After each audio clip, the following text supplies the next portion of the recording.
హల్లెలూయా. ఈరోజు వాక్యం ధ్యానాంశమై సంఖ్యాకాండము 22వ అధ్యాయము 6వ వచనం చదువుతాం. సంఖ్యాకాండము 22వ అధ్యాయం 6వ వచనం నుంచి చదువుతాం. కాబట్టి నీవు దయచేసి వచ్చి నా నిమిత్తము ఈ జనమును శపించుము. వారు నాకంటే బలవంతులు, వారిని హతము చేయటకు నేను బలం పొందుతునేమో. అప్పుడు నేను ఈ దేశంలో నుండి వారిని తోలివేయుదును. ఏలైనగా నీవు దీవించువాడు దీవింపబడిననియు, శపించబడువాడు శపించబడినని నేను ఎరుగుదును. హల్లెలూయా. ఈరోజు వాక్య అంశము శాపము. ఏదైనా శాపము రాసుకుంటాం. శాపము. అసలు శాపం అంటే ఏంటి? ఇది ఎవరిస్తారు? ఎందుకు ఇస్తారు?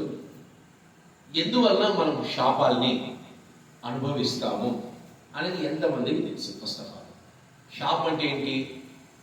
అది ఎందుకు వస్తుంది? ఎక్కడి నుంచి వచ్చింది? దేని వల్ల వస్తుంది? చూడమ్మా, ఆదాయం వల్ల, ఆదాము హవ్వ వల్ల వచ్చిందా శాపము? అక్కడి నుంచి ఉందా? శాపం. ఈరోజు వాక్య వంశం ఏంటి? శాపము. హల్లెలూయా.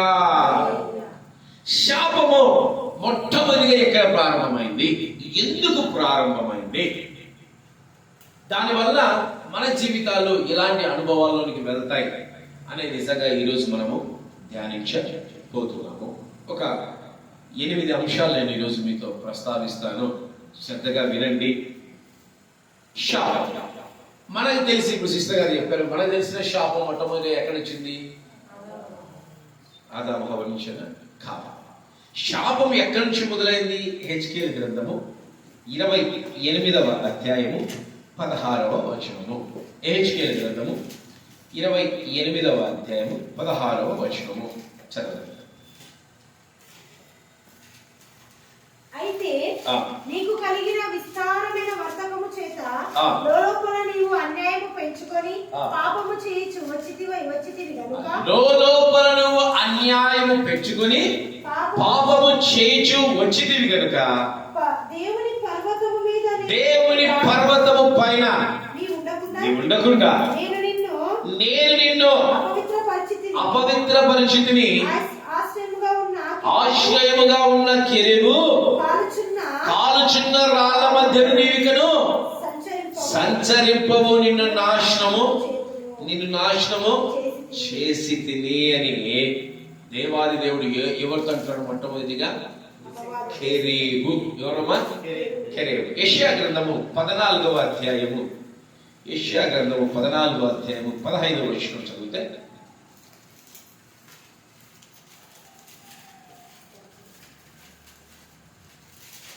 నీవు పాతాళమునకు నరకములో ఒక మూలను త్రోయబడితివి. నిన్ను చూచువారు నిదానించి చూచిచూ ఇట్లు తలపోయిదురు. భూమిని కంపింపచేసి రాజ్యంలో వలికించిన వాడు ఇతడేనా? హల్లెలూయా. శాపం మొట్టమొదటిగా ఎక్కడి నుంచి వచ్చింది? ఎందువల్ల వచ్చింది?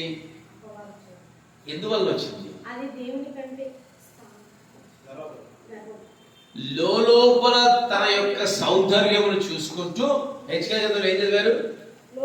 లోపల తన సౌందర్యాన్ని చూసుకుంటూ దేవునికి వ్యతిరేకమైన ఆలోచన చేసి దేవుని యొక్క ఆజ్ఞను అతిక్రమిస్తే ఏమొస్తుందంట? శాపము.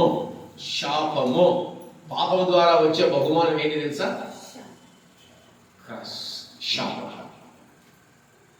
ఈరోజు ప్రభు అంటున్నాడు, ఈ శాపంలో నీవు కూడా ఉంటున్నావేమో, దేవుడి ఆజ్ఞను అతిక్రమిస్తున్నావేమో, దేవుడి కార్యాలను చేయకుండా నువ్వు ఉంటున్నావేమో, నీకు తెలియకుండా నువ్వు శాపగ్రస్తుడిగా మారిపోతున్నావేమో. జాగ్రత్త. శాపగ్రస్తులంట ఏమైతారో చూడండి ఒకసారి. మత్తయి సువార్త 25వ అధ్యాయం 41వ వచనం. శాపగ్రస్తులు ఏమవుతారో చూద్దాం. మత్తయి సువార్త 25వ అధ్యాయము 41వ వచనము. అప్పుడు ఆయన ఎడమ వైపు ఉండిన వారిని చూచి శపింపబడిన వారులారా, నన్ను విడిచి అపవాదికిని వాడి దూతలకును సిద్ధపరచబడిన పోవుడి. శపించబడిన వాళ్ళు ఏమవుతారంటమ్మా? ఏమవుతారంట? నిత్యాగ్నిలోనికి పోతారు. ఈరోజు మనం ఏమనుకుంటాము? ఈరోజు మనమేమనుకుంటాము? మనకు మనమే నీతిమంతులం. ఇక్కడ ఉన్న వాళ్ళు ఎంతమంది శాపగ్రస్తులు ఉన్నారో, ఎంతమంది శాపగ్రస్తులు లేరో ఎవరు తెలుసు?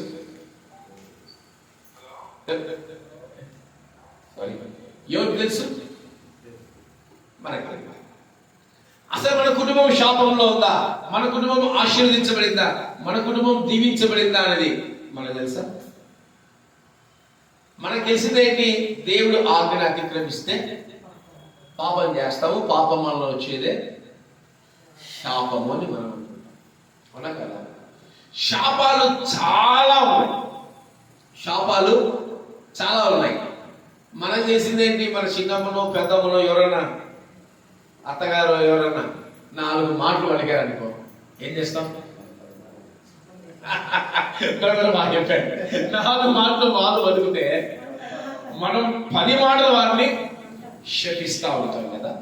అంటే శాపం వల్ల వచ్చేది అపాయము, అపరాధము, దానివల్ల వచ్చే బహుమానము నిత్య నరకము. చాలా మంది అంటారు, నా శాపం పొందుకుంటే విధవరాల శాపం పొందుకోవద్దని జాగ్రత్త అంటారు. విధవరాలకి ఇష్టం వచ్చినట్టు శపించొచ్చా? పెద్దవాళ్ళకి ఇష్టం వచ్చినట్టు శపించొచ్చా? తప్పు. అది కాదు. మన నోటి శాపవచనాలు కానీ పలకనే మనము పలకకూడదు. కేవలం ఆశీర్వాద వచనాలు పలకాలని ప్రభువు మనకు సెలవిస్తారు. కానీ మనం తెలియకుండా మన పిల్లలు ఏం చేస్తున్నాం తెలుసా? చిన్నప్పటి నుంచి పనికి మాను దానా అని మనమే శపిస్తా ఉన్నాం మన పిల్లల్ని. పనికి మానోడా. వాళ్ళు ఏమైపోతారు తెలుసా? తల్లి శాపం చేత బంధించబడతారు. అయిపోయింది. ఇప్పుడు శాపాలు పెడుతుంది ఎవరు? దేవుడు కాదు. ఎవరు పెడుతున్నారు? తల్లిదండ్రుల పిల్లకి ఇస్తున్న బహుమానం ఏంటి? గొప్ప బంధకాలు, శాపాలు.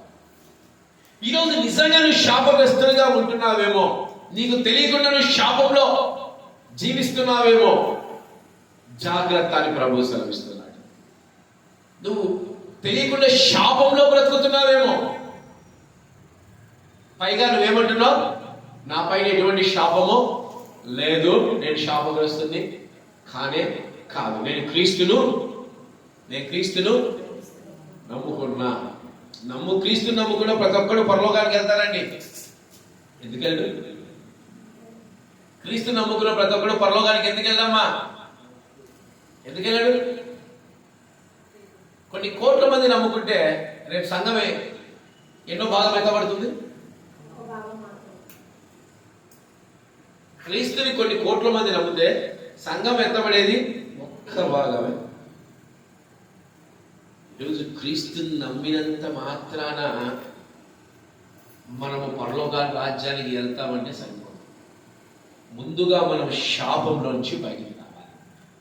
శాపం ఎలా వస్తుంది, ఎలాంటి శాపాలు మనల్ని పట్టుకుంటాయి అనేది ఈరోజు నేను మీకు తెలియజేస్తాను. దాని ద్వారా మీరు బయటికి రావడానికి ప్రయాస పడండి. మొట్టమొదటిగా శాపము ఎవరు పొందుకున్నారు? అపవాది కాకుండా మొట్టమొదటిగా శాపం ఎవరు పొందుకున్నారు?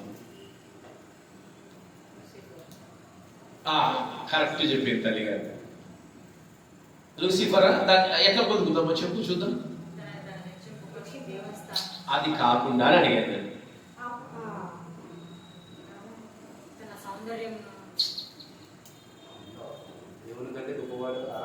ఆయన వదిలేయండి, అతన్ని కాకుండా, ఆ లూసిఫర్ అయిన ఆత్మని కాకుండా ఈ భూమి మీద మొట్టమొదటి శాపం పొందుకుంది ఎవరు? Very good. చప్పట్లు కొట్టండి వాడికి, చప్పట్లు కొట్టండి. సర్పం ఇప్పుడు చదవండి, ఆ మాట చదవండి. ఆదికాండము 3వ అధ్యాయం 14వ వచనం. ఫస్ట్ సైడ్ హెడ్డింగ్ ఇది. మోసము అబద్ధము ద్వారా శాపం వస్తుందంట. చదవండి 3వ అధ్యాయం 14 వచ్చిన అది కాదు.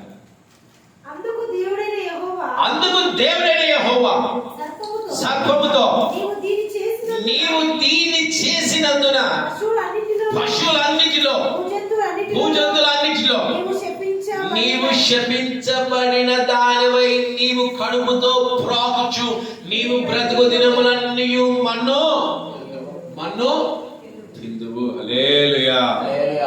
మొట్టమొదటిగా ఈ సర్పం అనేది ఎలా శపించబడిందంటే, ఏం చేస్తే శపించబడింది? ఆ మోసం ఎట్లా చేసింది? దేని ద్వారా చేసింది? అబద్ధం ఆడితే శాపగ్రస్తులు అవుతారు. మోసం చేస్తే శాపగ్రస్తులు అవుతారు. ఈరోజు మనం చాలా అబద్ధాలు ఆడుతుంటాం కదా, చాలా అబద్ధాలు ఆడుతుంటాం కదా. అన్నా నేను పుట్టినప్పుడు నుంచి చాలా అబద్ధాలు అన్నా, నేను శపించబడతానా? నీ అబద్ధాలు ప్రభు కొరకు అయితే పర్లేదు, కానీ నువ్వు మోసం చేసే అబద్ధాలు 2 రకాలు ఉన్నాయి. అన్నం తిన్నామంటే తినలేదంటే చిన్న అబద్ధం, ప్రభు చూసుకుని వదిలేస్తాడు. ఇతరుల ఆస్తిని కొట్టేసి అబద్ధం చెప్పేవనుకో, మోసం చేసేవనుకో, నీ అబద్ధము మోసం కాదు. ఈరోజు నీ అబద్ధం మోసంగా నీవు జీవిస్తున్నావేమో, మోసం చేసే అబద్ధాలను పలుకుతున్నావేమో, ఇతరులను మోసం చేసే తత్వంలో ఉన్నావేమో. జాగ్రత్త, నువ్వు శపించబడతావో. నీలో ఏం ప్రవేశిస్తుంది తెలుసా? ఘట సర్పం యొక్క అనుభవాలు నీలోకి వస్తాయి. అబద్ధానికి మనోళ్ళు ఇంకా దాని పరలోకానికి వెళ్ళిపోతారు. ఈ మాట చెప్పారంటే చాలు. ఇంకా అబద్ధానికి జనకుడు ఎవరంట? అపవాది. అబద్ధానికి జనకుడు తండ్రి వాడు. దేవుని కోపం వచ్చి, ప్రభువైన యేసుక్రీస్తు వారి కోపం వచ్చి, అపవాది సంతానం కలిగిన వారు అంటాడు. సర్ప సంతానమా? మీ తండ్రి అబ్రహాము కాదు, మీ తండ్రి అబద్ధానికి జనకుడైనా అపవాది అని ప్రభువైన యేసుక్రీస్తు వారు పరిశుద్ధతోనూ సత్తుకతోనూ శాస్త్రంతోనూ ఆయన సెలవిస్తా ఉన్నారు. ఈరోజు నీ జీవితంలో నీకు తెలుసో తెలియకో మోసం చేసే అబద్ధాలు ఆడుతున్నావేమో. జాగ్రత్త. మోసం చేసే అబద్ధాలు చెప్తే ఏమవుతారండి? శాపగ్రస్తులు అవుతారు. అపవాది యొక్క అనుభవాలన్నీ నీలోనికి వచ్చేస్తాయి. నీవు కడుపుతో పాకుతావు, కాళ్ళతో చేతులతో నడవను. ఏదంతా పాకుతావు? కడుపుతో పాకుతావు, మన్నునే తింటావు. శపించబడిన వాడు మన్ను తింటాడు. మనం తింటామండి మన్ను? మనం తింటామా మన్ను? తింటారా? తినరు. శపించబడిన వారే మన్ను తింటారంటే హీనమైన పరిస్థితుల్లోనికి వెళ్తారని అర్థం. బబులోను చక్రవర్తి ఎవరండి? ఆయన బబులోను చక్రవర్తి ఎవరు? నెబుకద్నెజర్. ఏం తిన్నాడు? గడ్డి తిన్నాడు, మన్ను తినట్లేక. మనిషి మన్ను తిని బ్రతకడం ఎంత ఘోరం. ఎందుకు అలా అయ్యాడు తెలుసా? అతను శపించబడ్డాడు. తను తాను హెచ్చించుకొని శపించబడ్డాడు. ఈరోజు నీవు ఇతరులను మోసం చేస్తున్నావేమో. ఈరోజు నువ్వు ఇతరులని మోసపూరితమైన అబద్ధాలతో నీ కుటుంబంలో వారినైనా, నీ స్నేహితులనైనా, నీ భర్తనైనా, నీ భార్యనైనా, నీ అన్నదమ్ములనైనా, నీ సంఘాన్నైనా ఎన్నో చెప్పుకోవచ్చు. మనము ఎన్నో చెప్పుకోవచ్చు. వీటన్నిటిని మోసం చేస్తున్నావేమో. వీటన్నిటితో నువ్వు అబద్ధం ఆడుతూ ఇతరులను మోసం చేస్తూ దేవుణ్ణి కూడా నువ్వు మోసం చేస్తున్నావేమో. జాగ్రత్త. నువ్వు శాపగ్రస్తుడు అయిపోతావు. నువ్వు శపించబడ్డ వ్యక్తిగా మారిపోతావు. ఇలాంటి అనుభవాలు అస్సలు మనలో ఉండకూడదు. ఒక వ్యక్తి, వాళ్ళ పేరు కొత్త నిబంధనలో డబ్బులు దోచుకుంటున్నాడు. అననీయ. ఏం చేశారు వీళ్ళు? ఎవరిని మోసం చేశారు? ఎవరిని మోసం చేశారు? పరిశుద్ధాత్మ దేవుని మోసం చేశారు. పేతురుని మోసం చేసిన బాగుండేదేమో. పరిశుద్ధాత్మ దేవుని మోసం చేస్తే ఏమైపోయారు? అక్కడక్కడే మనలోకి పోయారు. లేదా? సంఘాన్ని మోసం చేయకూడదు. అది సేవకుడైనా, విశ్వాసైనా దేవుణ్ణి మోసం చేయకూడదు. అది ఎవరైనా సరే. ఈరోజు నీ మోసం నీకు తప్ప ఎవరికి తెలియదు అనుకుంటున్నావేమో. ఎవరికి తెలుసు బాగా? 3వ నేత్రం ఒకటి ఉంది. మన నేత్రాలు 2. మనం అనుకుంటాం ఈ నేత్రాలే మన తప్పులు ఈ నేత్రాలు చూస్తున్నాయి, కళ్ళు మూసుకుంటే అయిపోతుంది. ఇంకొక నేత్రం ఒకటి ఉందని మనము గ్రహించలేకపోతున్నాం. ఈరోజు ఈ చిన్న అనుభవం తెలియక నేను ఏసై నమ్ముకున్నాను, ఏసైలో ఆనందిస్తాను, ఏసైలో జీవిస్తాను, ఏసైతో బ్రతుకుతున్నానంటే ఇప్పుడు శాపగ్రస్తులు అవుతారా అవరా? మీరు అనొచ్చు, ఏసై నమ్ముకుంటే శాపం ఉందా అన్న? లేదు, నిజంగా లేదు. నువ్వు ఏసై నమ్ముకుంటే అబద్ధాలు ఎందుకు ఆడతావు? చిన్న లాజిక్. ఏసై నమ్ముకుంటే మోసాలు ఎందుకు చేస్తావు? ఎందుకు చేస్తావు? మోసాలు ఎందుకు చేస్తావు? చేయండి. నేను యేసుక్రీస్తు నమ్మినప్పుడు, అంటే చిన్న ఉదాహరణ చెప్తానికి, యేసుక్రీస్తు నమ్మినప్పుడు నేను లోన్స్ చేసేవాడిని. SC loans, BC loans, minority loans. మన రాజకీయ నాయకులు తిరిగి నంద్యాల పట్టణంలో బాగా బ్యాంక్ మేనేజర్ బాగా సుపరిచితుంది. నాకేదైనా అవసరం అయితే ఎక్కడ అప్పు చేస్తాడు, నేను అప్పు చేయాలి. ఇటు పోయి ఇటు బ్యాంక్ లోన్ తెచ్చుకుంటాను. చాలా ఈజీగా 1 డేలో తెచ్చుకుంటాను. అంటే నేను ఏంటంటే నమ్మకం, దాని నొసుకులో నాకు తెలుసు కాబట్టి తీసుకొని ఇతని పేరు పెట్టి తీసుకుంటామా, ఇతను అసలు డబ్బులు ఇతనికి ఇచ్చేస్తాను.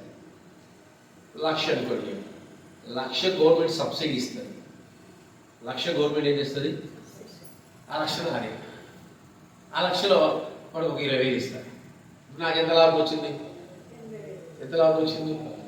ఊరికని ఎటమ్మా, ఊరికని 20,000 సంపాదించేవాడు. ఒక ఖర్చు వాడికి వీడికి చెల్లించినా కూడా ఒక 10,000 పోతే ఎంత మిగులుతుంది?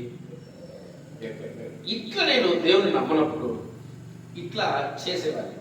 మోసం, అన్యాయం. అంటే వీళ్ళకి చెప్పి చేస్తా, చెప్పే చేస్తా. చెప్పి చేసిన ఇతరుల సొమ్ము దోచుకోవడం తప్పేగా. వాడికి చెప్పే చేస్తా, అరే నువ్వు లోన్ తెచ్చుకోలేవు, నేను తెప్పిస్తా, నీకు ఒక 20,000 ఇస్తా, ఫ్రీగా వస్తుంది. 1,00,000 తీసుకొని నువ్వు కట్టుకో, నాకు సంబంధించింది నీ పేరు మీద, నువ్వే తీసుకో 1,00,000, వాటి నేను తీసుకో. ఆ వచ్చిన సబ్సిడీలో ఒక 20,000 వాడికి ఇచ్చి 20,000 మోసం. దానికి తగిన ఫలము అనుభవించాక తప్పదు, చాలా అనుభవించాలి. అంటే మనం ఏది మోసం చేస్తే దేవుడు మనల్ని దాంతో ఖచ్చితంగా కొడతాడు. ఖచ్చితంగా మనం ఏది కొలిస్తే దేవుడు కూడా దాంతోనే కొలుస్తాడు. ఈరోజు మనము క్రైస్తవులను చెప్పుకుంటూ, క్రైస్తవులుగా జీవిస్తూ, సంఘాలు వెళ్తూ మనం ఇతరులను మోసం చేసే వ్యక్తులుగా ఉంటున్నామా? ఇతరులకు అబద్ధాలు వ్యక్తులుగా ఉంటున్నామా? ఘట సర్పం యొక్క అనుభవాలు నిజంగా మనం ధరించుకుంటున్నామా? జాగ్రత్త. అప్పుడు మనం కూడా ఏమవుతాం తెలుసా? ఏమవుతామా? శాపాన్ని పొందుకునేవారిగా ఉంటారు. ఈరోజు నేను ఆడింది చిన్న పదమే, నేను చేసేది చిన్న మోసం అంటే శాపగ్రస్తం అవుతారు. ఈరోజు అలాంటి అనుభవాలు నీలో ఉన్నాయేమో. అలాంటి అనుభవాలు అయ్యారు ఉన్నాయా? అలాంటి అనుభవాలు నీలో ఉన్నాయా? ధనయ్య గారు ఉన్నాయా? ఉన్నాయేమో. శాపగ్రస్తుడే. ఎలాంటి వాడు అంట? శాపగ్రస్తుడే. మొట్టమొదటి శాపము భూమిదికి సర్పంతో వచ్చింది, అబద్ధంతో వచ్చింది, మోసముతో వచ్చింది. కనుక మన జీవితాల్లో ఇలాంటి అనుభవాలు మనం ఏం చేయాలి? తీసి పక్కన పెట్టేయాలి.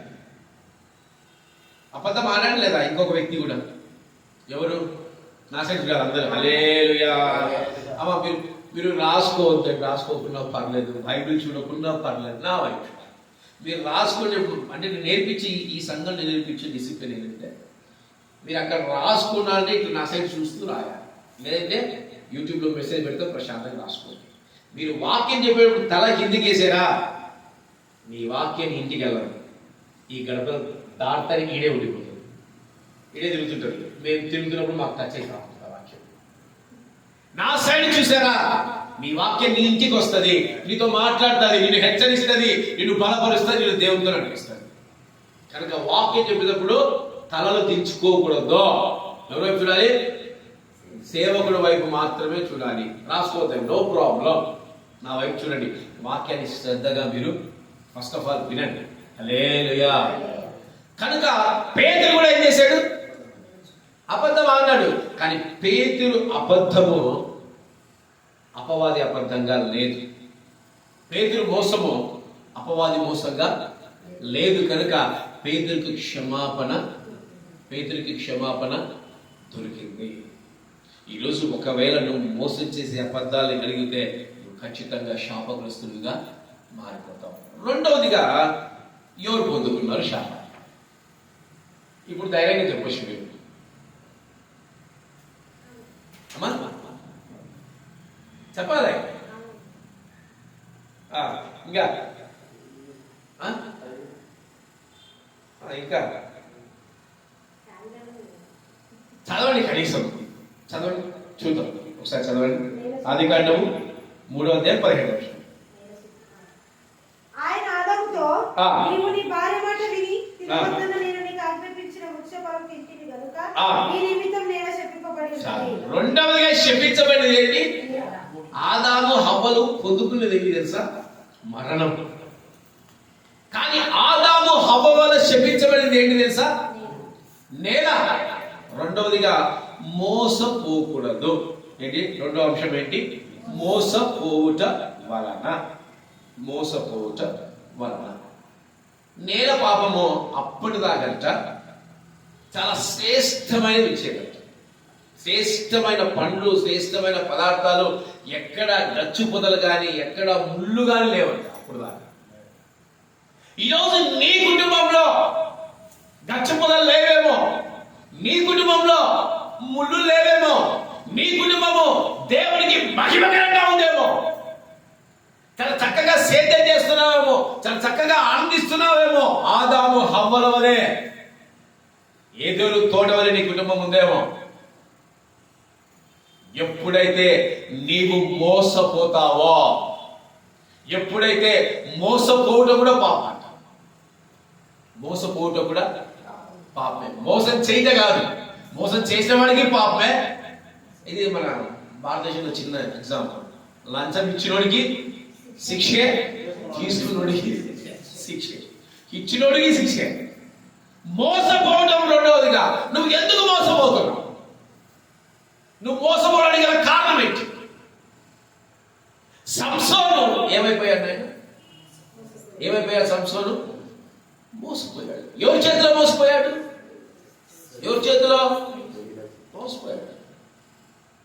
ఆదాము హవ్వలు ఎవరి చేతిలో మోసపోయారు? కానీ పౌలు గారు అంటున్నాడు, ఏమంటున్నట్టు 2వ కొరింథీయులకు రాసిన పత్రిక 2వ అధ్యాయం 11వ వచనం చదవండి. 2వ కొరింథీయులకు రాసిన పత్రిక 2వ అధ్యాయం 11వ వచనం. నేనేమైనా క్షమించి ఉంటే సాతాను వలన మోసపరచుకుంటున్నట్లు మీ నిమిత్తము సముఖమునందు క్షమించి ఉన్నాను. సాతాను తంత్రములను మనము ఎరగని వారము కానే కాము. హల్లెలూయా. ఈరోజు సాతాను తంత్రాన్ని ఆదాము హవ్వ ఎరగలేకపోయారు కనుక వాళ్ళు ఏమైపోయారు? మోసపోయారు. మోసపోతే మన జీవితాల్లో ఏం మొదలైతాయమ్మా? ఇంట్లో గచ్చు పొదలు, మన ఇంట్లో ముళ్ళ పొదలు, మన పొలంలో ముళ్ళ పొదలు, పంట వేసినా చేతికి రాదు, నీళ్లు ఉండవు, కరువు. మన ఇంట్లో ఎప్పుడు గిన్నె ఖాళీగా ఉంటుంది. దగ్గర కారణం ఏంటి తెలుసా? నీవు మోసపోయే జీవితాన్ని ఎందుకు కలిగి ఉంటున్నావు? ఈరోజు ఎవరు ఏది చెప్తే అది మోసపోతాడు. అయ్యో క్రీస్తు వస్తాడు, మొన్న ఎక్కడో మల్కాజిగిరిలోనే ఎక్కడో క్రీస్తు వచ్చాడు. ఒక లేడీ అంటే ఆమె అంతే క్రీస్తు అని చెప్పుకుంటూ తిరుగుతా ఉన్నాం. కొన్ని చోట్ల క్రీస్తు ఆల్రెడీ నేనే క్రీస్తులని మోసపోతుంది. మోసపోయావా నువ్వు శాపగ్రస్తులు అవుతావు. మోసపోయావా నువ్వు శాపాన్ని పొందుకుంటావు. సాతాను తంత్రాలు మనం ఎరగాలి. ఎప్పుడు ఎరుగుతాం? సాతాను తంత్రాలు ఎప్పుడు ఎరుగుతాం? పరిశుద్ధాత్మ దేవుడు మనతో ఉన్నప్పుడు, వాక్యాన్ని శ్రద్ధగా విన్నప్పుడు, ప్రార్థన చేసుకున్నప్పుడు ఏది తప్పు ఏది మంచి. ఇప్పుడు పిల్లలు ఉన్నారు, తల్లిదండ్రులు ఏం చెప్తారు? నాన్న మన క్రైస్తవులు సినిమాలకు అది చెప్పలేదండి ఏమైతుంది? ఐదారు సూపర్గా వెళ్ళి బాహుబలి చూసి వచ్చేస్తాడు. ఏం చూస్తాడు? అయిపోయింది. చెప్పకపోవడం తల్లిదండ్రులు తప్పు, మోసపోవటం, పిల్లల్ని మోసపోర్చడం. ఈరోజు మనము కూడా మోసపోతాం. ఈరోజు నీ భర్త చేతిలో మోసపోతున్నావేమో, నీ భార్య చేతిలో మోసపోతున్నావేమో, నీ కాపరి చేతిలో మోసపోతున్నావేమో. కాపరులు ఈరోజు ప్రభుకు మహిమకరంగా లేరు, ప్రభుకు మహిమకరంగా లేరు. కాపరి కాదు మహిమ రావాల్సిందే, ప్రధాన కాపరి అయిన యేసుకు మాత్రమే మహిమ రావాలి. మేమే ఎవరు అవసరం, వీరు ఆఫ్టర్ ఆల్ ఒక పాత్రలో అంతే. ఆయన అస్సలైన నాయకుడు, ఆయన హీస్ ద లీడర్, ఆయనకే మహిమ రావాలి. ఈరోజు మనం సేవకు చేతిలో మోసపోతుంది. అహరోను చేతిలో ఏమైపోయారు? అప్పుడు దాకా నడిపించిన మోషే ఏమైపోయాడో, ఆ నడిపింపు ఏమైపోయిందో ఒక్కసారి అహరోను చేతిలో పడి ఏమైపోయారు? విగ్రహారాధనకి వెళ్ళిపోయారు, దుడు చేతిలో పోయారు, మోసపోయారు. 3000 మంది మరణించారు.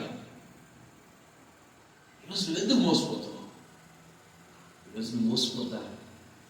ఒక బ్రదర్, నేను కూకట్పల్లి ప్రాంతాల్లో వెళ్ళినప్పుడు అక్కడ ఒక బ్రదర్ పొంగళాలు వేస్తాడు, క్రైస్తవుడు పరిచయం అయ్యాడు. వెళ్ళినప్పుడల్లా ఆయన దగ్గర పొంగళాలు తెలుసు, మనకు తెలుసు, రాయలసీమ బాగా తెలుసు, గుంత పొంగళాలు బాగా తెలుసు, బాగా పరిచయం అయ్యాడు. ఇట్లా నేను కూడా సహోదరుని నేను చెప్పినప్పుడు చాలా గౌరవిస్తాడు, చాలా మాట్లాడతాడు. తన సమస్య చెప్పాడు నాకు. తన సంపాదన చాలా దేవుడు ఆశీర్దిస్తా అన్నాడంట. సంపాదిస్తాడంట మంచిగా. సంపాదిస్తున్నప్పుడు ఏం చేయాలి? ఏది చేసిన దావీదు వలె దేవుని దగ్గర విచారణ చేసి ప్రతిదీ మహిమకరంగా చేయాలి. ఎవరినో అదే మందిరంలో ఎవరో పరిచయం ఉంటే అతన్ని పట్టుకొని ఇతని పెట్టుబడి అంటే అతనికి ఇచ్చి ఏదో వ్యాపారం ప్రారంభించాలంట. అతను మొత్తము తీసుకెళ్ళి డబ్బులు ఇవ్వట్లేదంట. ఇయ్యన్న కూడా ఇవ్వట్లేదంట. కలవరి టెంపుల్కి వెళ్తాడంట అతను, ఇతను కూడా వెళ్తాడంట, డబ్బులు ఇవ్వట్లేదు. ఎలా మోసపోతుంది? ధనాన్ని ప్రేమించవద్దు. ఇంకా కావాలి, ఇంకా రావాలి, ఇంకా ప్రేమించవద్దు. ధనాన్ని ప్రేమించిన వాడు లోకరాజుని వారసు కాదు. ఈరోజు అంత ధనాపేక్ష మనకి ఎందుకు? ఈరోజు నువ్వు ఎందుకు ఇతరులను నమ్మి మోసపోతున్నావు? నీ స్వతహాగా నువ్వు ఏదైనా ప్రారంభించు. ఈరోజు ప్రతి ఒక్కరు మోసపోతా ఉన్నారు. ఈరోజు యవ్వన స్త్రీలు పురుషుల చేతిలో మోసపోతారా? ఇది పాత డైలాగ్. ఇప్పుడు పురుషులు యవ్వన స్త్రీల చేతిలో మోసపోతారు, ఇది కొత్త డైలాగ్. నిజం, ఘోరం. అయ్యగారులతో సెల్లులంట, సినిమాలంట, పార్కులంట అన్నీ చేసి స్వతహా నాటించేసి ప్రైజ్లు అంటారు, సచింది గొర్రె అవతల. ఈ కాలం మోసపోతున్నారు. ప్రతి దాంట్లో మోసం. నువ్వు మోసపోతూ ఇతనికి వడ్డీకి ఇస్తావు 5,000, అది ఇచ్చింది లేదు 5,000. ఏం చెప్తారు? సేవలకు వచ్చి అన్న వడ్డీకి ఇచ్చిన ప్రార్థన చేయండి, ఆ వడ్డీ డబ్బులు రావాలా, అసలు డబ్బులు రావాలి. ఎవడి ఉన్నాడు? వడ్డీకి ఏమీ వద్దు, వడ్డీకి తీసుకుని వద్దు. ఎవడు ఏమన్నాడు? ఇచ్చావా? ఎందుకు మోసపోయావు? ఈరోజు ఈ మోసపోయే వాళ్ళు కూడా శాపం వస్తారు. వాళ్ళ కుటుంబంలో గచ్చు పొదలు మొదలవుతాయి. వాళ్ళ కుటుంబంలో ముళ్ళ పొదలు, కష్టాలు, బాధలు, మోసపోయిన వాళ్ళ జీవితంలో అన్నీ అనే శ్రమలే, లేమి, దారిద్ర్యం అన్నీ ఉంటాయి. మోసపోకుండా, మిమ్మల్ని మీరు మోసపోకుండా చూచుకొనుడేని ప్రభు సెలవిస్తా ఉన్నారు. ఎఫెసీయులకు రాసిన పత్రిక 6వ అధ్యాయంలో ఏముంటుంది? 10వ వచనంలో, సాతాను తంత్రాలకు మీరు మోసపోకూడదే. సాతాను తంత్రాలకు మోసపోకూడదు. మోసపోతారా? మనకి ఏది మంచిది, ఏది చెడు బైబిల్ ద్వారా తెలుసుకోవాలి. పిల్లలు పాపం వాళ్ళకేం తెలియదు. ఇందాక దాని చెప్పాడు, నాయనానికి రావాలా బాపట, నేను రాను స్కూల్కి. చిన్నడా రావాలంటే అబ్బో వీడు పెద్దోడు పిలుస్తున్నాడు, రావాలి, సేవకుడు పిలుస్తున్నాడు, రావాలి. నాకు చాలా సంతోషం అనిపించింది. కానీ ఎందుకు రావాలి పిల్లలు ఆలోచించాలి. అంటే ఇప్పటి నుంచి సేవకుడు ఏం చెప్తే గుడ్డి ఫలం, అడిపోయి ఆ లెఫ్ట్ తిరిగి రైట్ తిరిగి బాయిలో దూకులంటే పోయి దూకేస్తాడు. చాలా ఎందుకు దూకమంటున్నాడు, బాయిలో ఎందుకు దూకమంటాడు? ఒకసారి ఆలోచించింది బడి ఎందుకు దూకమంటున్నాడు మా అన్న ఆలోచిస్తే బాగుంటాడు. కాలం సేవకులంతా అదే చేస్తున్నారు ఆయన. నిజంగా నేను వెళ్తా ఉంటే అంకులు అదే చెప్తున్నాడు. పక్కన అది ఫ్యాన్ ఉంటుంది, ఇంటి పెట్టి ఆన్ చేసుకుంటా, ఎవడో వచ్చి ఏ ఫ్యాన్ ఆన్ చేయంటారంట. ఎవడికి ఎంత అహంకారం? యేసుక్రీస్తు ప్రభువు కాలు కలిగాడు, సేవకు లేపాటు సేవలు చేసుకుంటారు. చాలా తప్పు. మోసపోకూడదు. సేవకుల చేతిలో మనము మోసపోకూడదు, విశ్వాస చేతిలో మోసపోకూడదు, ఇతరుల చేతిలో మనం మోసపోకూడదు. ఏది మంచిది, ఏది శ్రేష్టమైనది నీకు తెలియాలి. అలా మోసపోయి నువ్వు శాపంలో ఉన్న సంగతి కూడా నీకు తెలియదు. శాపగ్రస్తులు ఎక్కడికి పోతారట? ఇంతే చెప్పారు. అక్కడ ఉంది వాడు ఉంటాడు దాంట్లో. మీరు అనుకుంటారు నేను శాపగ్రస్తుని కాదు, నా పైన శాపము లేదు. మోసపోయిన వాళ్ళు కూడా శాపగ్రస్తులే. వారి కుటుంబంలో గచ్చు పొదలు, ముళ్ళులు, కష్టాలు, బాధలు, రోగాలు, ఇరుకులు, ఇబ్బందులు అన్నీ ఉంటాయి. కనుక మనం ఏం చేయకూడదండి? ఈరోజు నుంచి ఏం చేయకూడదు?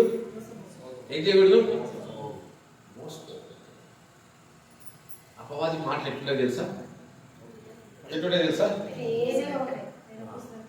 తేనె పుష్కలాగా ఉంటాయి. మనకు అవే నచ్చుతాయి.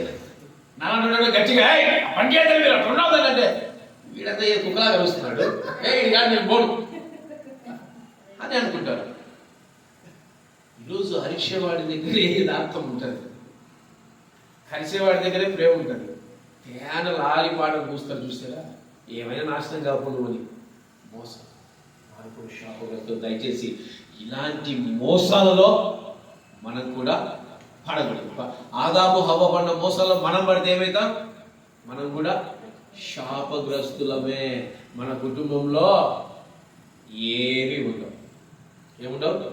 ఆశీర్వాదాలు ఉండవు. జీవిస్తున్నామన్న పేరు మటుకే మనకుంటుంది. కష్టాలు అదే అది చెప్పాడు కదా అయ్యగారు, పెద్దయ్య గారు చెప్పారు కదా, చెమట ఓడిసి ఆ డబ్బులు ఏమైందో తెలుసా? అబ్బా సిస్టర్ గారు బాగా పెడుతున్నారు. హాస్పిటల్కి, అప్పులకి, ఫైనాన్స్లకి, వడ్డీలకి ఏదో చెప్పుకోవచ్చు. అవునా కదా? కనుక మోసపోయే జీవితాలు కాకుండా వాక్యం చెప్పండి. ఈరోజు వాక్యం చెప్పే సేవకులు కూడా అదే పౌలు గారు అంటారు. ఆయన చెప్పిన వాక్యాన్ని మరొకసారి ఇంటికి వెళ్ళి పరీక్షించుకుంటారంట. అకాల కొరంతీయులు, తెస్సలోనికీయులు పరీక్షించుకునే వాళ్ళు. ఈరోజు ఎందుకు పరీక్షించారు? అయ్యగారు ఏం చెప్తుంది గుడ్డిగా నమ్మేయడమే కాదు. ఇందులో ఎంత సత్యం ఉంది, ఎలా నడుచుకోవాలి, ఎలా జీవించాలి, ఎక్కడికి వెళ్ళాలి, ఎలా బ్రతకాలి, మీకు కూడా ఒక అవగాహన. మీ నాయకుడు ప్రభు సేవకుని గౌరవం ఎట్లా కాను రేపు కనిపిస్తే ఎవరా బాగున్నావు లేరు. సేవకుని గౌరవించాలి. సేవకుని ఏం చేయాలి? సేవకుని గౌరవించొద్దండి.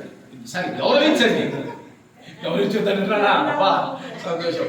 గౌరవించండి, కానీ దేవుని చేయండి. దేవుని చేయండి. మీ కుటుంబంలో నీకు ఏది మంచిది, ఏది చెడు ప్రభు నీకు బయలుపరుస్తాడు. సేవకులు చెప్పే వాక్యాలు నీకు బయలుపరుస్తాయి. నువ్వు మోసపోవద్దు. ఒక అబ్బాయి గట్టిగా పాట పాడతాడు. మోసపోతిని, అయ్యో మోసపోతిని, ఆమె మనసులో ఎందరో ఆమెకు నా సమయమంతయు దేవా మోసపోతిని, ఓడిపోతిని, నేను ఓడిపోతిని. అందరూ మోసపోయేవాళ్ళు. మోసపోవడం వల్ల అపవాది చేతి చిక్కబడుతూ శాపగ్రస్తులుగా మార్చబడుతున్నారు. కాబట్టి ఈరోజు ఎంతమంది శాపగ్రస్తులు ఇక్కడ ఉన్నారో, మోసపోయిన వాళ్ళు, దేవునికి స్తోత్రం. మోసపోవద్దండి ఇక్కడ నుంచి. మొట్టమొదటి ఎలా మోసపోయి శాపగ్రస్తులు ఎలా అవుతారు? మోసం చేస్తే మనలో అది ఉండదని నమ్ముతున్నాను. రెండోది మోసపోతే ఇది చాలా మందిలో ఉంటుందని నమ్ముతున్నాను. చాలా మంది క్రైస్తవులు ఉంటుంది, మోసపోతారు. కాబట్టి మోసపోవద్దు. మూడవదిగా ఆదికాండము 9వ అధ్యాయము 25వ వచనం చదవండి. ఆదికాండము 9వ అధ్యాయము 25వ వచనం. కానాను శపించబడినవాడే తన సహోదరులకు దాసుడగును అనేను. హల్లెలూయా. ఎవరి కానాను? సచ్చింది గొర్రె. అమ్మా చెప్పమ్మా. అబ్బా సంతోషం. ఎవరండి? ఎవరు ఈ కానాను చెప్పాలి? ఎవరి కానాను? నోవాహు ఎందుకు కానాను శపించాడు? నోవాహు ఎంతమంది కుమారులు? షేము, హాము. ఈ రెండవ హాము అతని కుమారుడే. చదవండి కావాలంటే ఆ మాట కింద ఉంటుంది చూడండి. మరియు అతడు షేము దేవుడైన యెహోవా స్తుతింపబడును గాక, కానాను అతనికి దాసుడగును. మంచిది. ఆలోచన చదువుతాను. 10వ అధ్యాయం 6వ వచనం.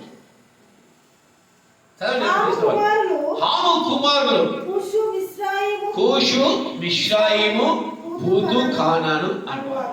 అసలు కానాను ఎందుకు శపించబడ్డాడు? కానాను ఎందుకు శాపంగా మారాడు అనేది నిజంగా మనం తెలుసుకోవాలి. ఒక తండ్రి తన కుమారులను యాక్చువల్గా అయితే మనవడైతాడు లెక్క ప్రకారం. నోవాహుకు కానాను అనే వ్యక్తి మనవాడు. ఇప్పుడు కానాను ఉండే కానాను ఇతని పేరు మీద కానాను ప్రదేశం అంటారు, కేనాన్ అంటారు. ఇతను ఎందుకు శపించబడ్డాడు? నోవాహు చాలా నీతిమంతుడు, యథార్థవంతుడు, దేవుని కృపను పొందుకున్నవాడు. ఎందుకు శపించాడు? ఈరోజు మనము కూడా కానాన్ లాగా శపించబడుతున్నామేమో. అసలు కానాన్ ఎందుకు శపించబడ్డాడో ముందు తెలుసుకోవాలి.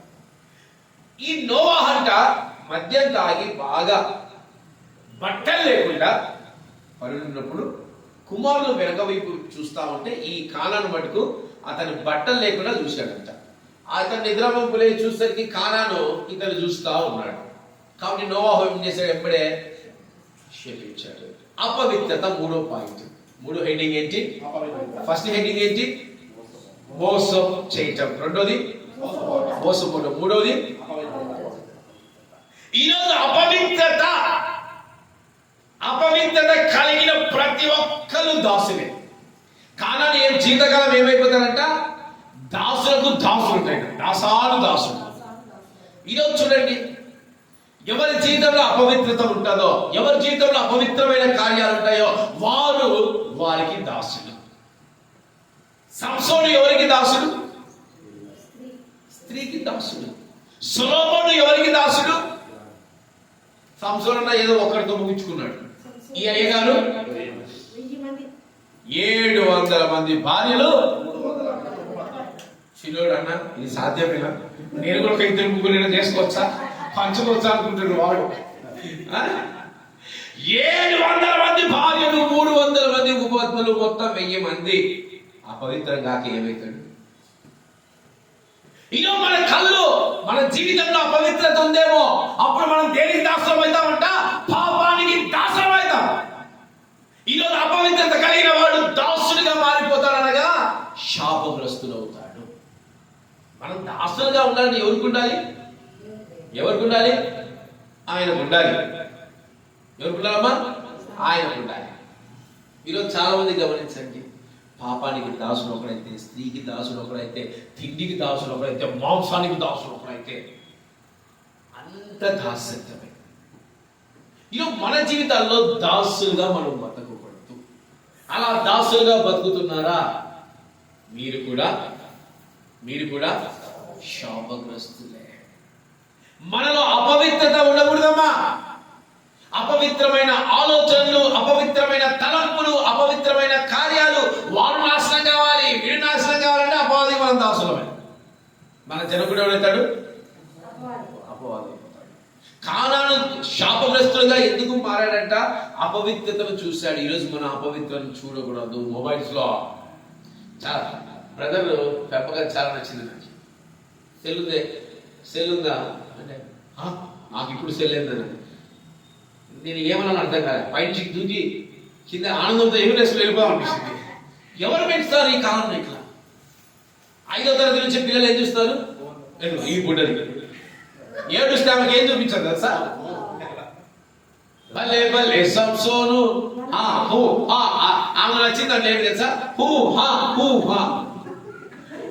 నా దగ్గర వచ్చి హూ అంటే అది పెట్టు పాట అని ఆ సంసోను పాట ఉంటుంది. కాలంలో పిల్లలు ఎట్లున్నారు? కానీ బ్రదర్ ఇప్పుడు దాకా మొబైల్ చేతికి ఇవ్వకుండా పెంచుతారు, చూస్తారు, తప్పలేదు. కానీ మొబైల్ మెయింటైన్ చేయకుండా పెంచడం అనేది మోసపోలే పరలోకానికి వెళ్తారు. మోసపోలే అపవిత్రతని ఇవ్వట్లా. మొబైల్ నుంచి కాలంలో అపవిత్రత వస్తుంది. స్త్రీల నుంచి అపవిత్రత వస్తుంది. అందుకే నేను అంటాను, పురుషుడు ఒక్కడికి సక్రమం అంటే సరిపోదు, స్త్రీలు కూడా వాళ్ళ వేషధారణ, వారి బట్టలు, వారి నడక, వారి మాట తీరు కూడా ఎలా ఉండాలి తెలుసా? ఎలా ఉండాలి సార్? పవిత్రంగా ఉండాలి. చున్నీలు లేకుండా ఉండకూడదు. మంచి బట్టలు నిండుగా వేసుకోవాలి. ఇక్కడ దాకా కాళ్ళు కనిపించే విధంగా, కరుచుకునే విధంగా అన్ని వేసుకొని తిరిగానుకో, ఇతరులు ఏం కలుగుతుంది? వ్యామోహం కలుగుతుంది. ఆ ఎదుటి వాళ్ళు అపవిత్రత మొదలవుతుంది. దానికి గల కారణం ఎవరు? ఈ స్త్రీలు అవుతారు. వీళ్ళు బాగుంటారు, వెళ్తారు, వీళ్ళు పోతారు. నష్టపోయేది ఎవరు తెలుసా? అందుకే స్త్రీ కూడా మాదిరికరంగా ఉండాలి. మనం పెంచే పిల్లల విధానం చాలా మందిలో చూడట్లేదు. పైగా రసప్పట్లో ఆడపిల్లలు చాలా చక్కగా నిండుగా చాలా సౌందర్యంగా ఉండేవాళ్ళు. ఇప్పుడు ఆ కరుసుకునే వేసుకుంటారు. ఎంత ఘోరం తెలుసా? యూదులట పైనుంచి కింద దాకా ఎక్కడ అపవిత్రత కనిపించదు. కాళ్ళు కూడా కనిపించదు, నిండుగా ఉంటాయి. ఈరోజు అపవిత్రతని మనం చూడకూడదు. అపవిత్రతకు మనం దాసులు కాకూడదు. అపవిత్రతలో మనం జీవించకూడదు. అపవిత్రంలో మనము బ్రతకూడదు. వారు కూడా శాపం వస్తాయి. ఈరోజు నువ్వు దేనికి దాసులుగా ఉన్నావు? భార్యకు దాసులుగా, భర్తకు దాసులుగా. ఈరోజు చాలా మంది భార్య భర్తలు దాసులు ఉంటారు. చాలా తప్పది. భార్య భర్తలు ప్రేమగా ఉండాలి, కానీ దాస్యం చేయకూడదు. భార్యకైనా భర్తకైనా అది కూడా ఒక శాపమే. మనం ఎవరిని అత్యధికంగా ప్రేమించాలంట? ఎవరు చెప్పిన మాట? ఎక్కడ చెప్పాడు? నాకంటే అత్యధికంగా ప్రేమించే వారి మధ్యలో ఏం చేస్తారంట? నా మాట ఎందుకు దేవుణ్ణే ప్రేమించాలి? అక్కడ అర్థం ఏంటంటే ఆయన్నే ప్రేమించాలి. ఆయన్ని ప్రేమిస్తే అపవిత్రత. ఇన్ని కోట్ల మంది దేవతలు ప్రపంచంలో ఉన్న ఈయనంటారు, పరిశుద్ధతలో మహనీయుడవు, నీ వంటి దేవుడు జగమున లేడు. ఆయన పరిశుద్ధత, అపవిత్రత లేని దేవుడు ఈ భూమి మీద ఎవరైనా ఉన్నారంటే నజరేయుడైన ఆయన బిడ్డైన మనం ఎలా ఉండాలి? మనలో అపవిత్రత ఉంటే మనం ఏమవుతామంట? దాసులు అవుతామంట. దాసులైన వాడు ఏమవుతాడంట? శాపగ్రస్తుడు. కనుక మనం దేనికి దాసులము కాకూడదు. ఏదైనా బండ్లు ఉన్నాయనుకోండి, వేసి పరాపర కొత్త బండి పరాపర ఉంటారు. ఒక సంవత్సరం అయినా ఆ బండి ముట్టమని చెప్పండి, కొత్త మూసు. దాసులమైపోతాం బండ్లకి, దాసులమైతే బండికి మనం కాకూడదు. మనం దేవుడి వైపే చూడాలి. దేనికి దాసులు కాకూడదు. అందరు అంటా ఉంటారు, మా అల్లుడు బంగారం. అవునమ్మా బంగారమా, ఇంకేం లేదా అంటే ఒక్కటి ఉంది అయ్యారు, తాగుతాడు. తాగినప్పుడు మాత్రమే తిడతాడు. మనకు ఏమంటాడ? తాగినప్పుడు అది ఒక్కటి సరిపోదు, అపోయితుంది. అతను ఇప్పుడు దేనికి దాసుడు? ఇప్పుడు ఏమవుతాడు? దాసుడు ఏమవుతాడు? శాపం వస్తుంది. కాబట్టి క్రైస్తవుడు దేనికి దాసుడుగా ఉన్నారు? ఎవరైనా దాసులుగా ఇక్కడ ఎవరైనా ఉండొద్దండి. ఉన్నారంటే మీరు కూడా ఏమవుతారు? క్రీస్తు నమ్ముకున్నాం కదా అయ్యారు, శాపం మా పైన ఉందంటే అదే క్రీస్తు అంటాడు, నా బంగారు కొండ అది తీసేసుకున్నాయని నిరీక్షించాడు. ఏమంటాడు? ఆ ఉన్న కాస్త దాసత్వం తీసేసుకున్నాయన నా బిడ్డలు మారుతా ఉంటాడు. క్రీస్తు పాపం నుంచి ఏమని చెప్తారా?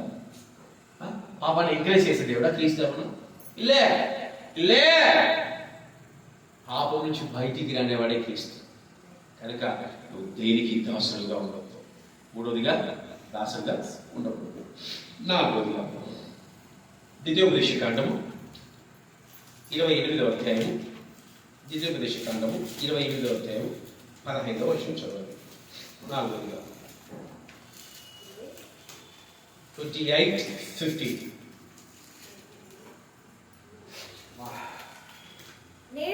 నేను నీకు ఆజ్ఞాపించు ఆయన సమస్తమైన ఆజ్ఞలను కట్టడలను నీవు అనుసరించి నడుచుకొనవలెనని నీ దేవుడైన యెహోవా సెలవించిన మాట వినని ఎడల ఈ శాపములన్నీ నీకు సంభవించును. ఈ శాపములన్నీ ఇప్పుడు ఎవరు చెప్తున్నారు? ఎవరు పెడుతున్నారు శాపము? శాపం ఎవరు పెడుతున్నారు? ఎందుకు పెడుతున్నాడు? ఆజ్ఞ అతిక్రమణ. ఇక్కడ నుంచి మీరు చదివితే ఈరోజు ఇంటికి కూడా పోరు, బ్రదర్ ఇడే ఉంటాము, మందిరంలో అన్నం పెట్టండి, మేము మమ్మల్ని పరిశుద్ధపరచుకుంటాము, రాత్రి తేలుస్తామంటారు. ఎన్ని శాపాలు తెలుసా? ఇంట్లోకి పోతే, ఇంటికి బయటికి పెడితే, పొలంలోకి పోతే, పొలం దాడితే, ఈ శాపాలు చూస్తే భయం వేసిపోతుంది. ఈరోజు మన ఆజ్ఞాతిక్రమం ఎందుకు చేయాలి? ఆజ్ఞాతిక్రమము ఎందుకు చేయాలి? ఆజ్ఞాతిక్రమం పాపమే. ఆజ్ఞ అతిక్రమిస్తే శాపగ్రస్తులు అవుతారు. ఈరోజు మన దేవుడి ఆజ్ఞను మనం ఎందుకు అతిక్రమించే వారిగా ఉంటున్నాం? ఇప్పుడు కొత్త నిబంధన అంటారు కదా, కొత్త నిబంధన ఆజ్ఞలు లేవండి. ఎక్కడన్నా చెప్పండి.